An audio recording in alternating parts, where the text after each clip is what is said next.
The believers of Galatia were bewitched by the party of circumcision mentioned in Galatians 2:12. This Pharisaic group followed Paul around Asia Minor, harassing his converts.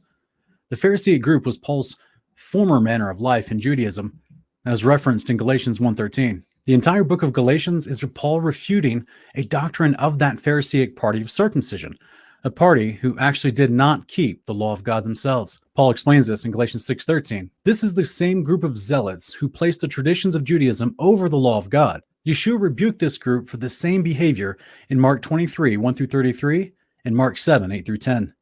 The bewitching was the Pharisees, the party of circumcision, telling the new Galatian converts that they had to be circumcised to be in covenant. While circumcision was required as a commandment, it was given to signify someone already in covenant. It was never the entryway into covenant. Faith has always been the entryway into covenant with the Father, and that through his Son. For example, Abraham faithfully followed God, keeping the commandments and being in covenant, but wasn't circumcised until he was 99 years old. Acts 15, 1-21 shows us all the disciples of Yeshua in the 1st century AD were facing this bewitching topic from the Pharisaic party of circumcision.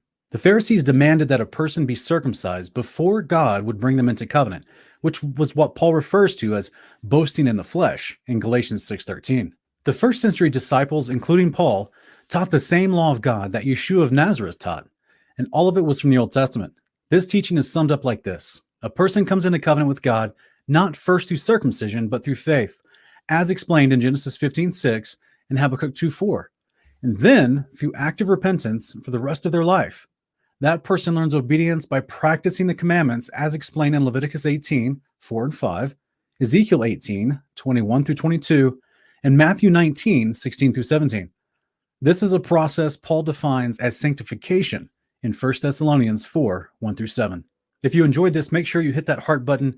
Be sure to shine it to your social media platforms and check out other videos on the channel. We'll see you next time.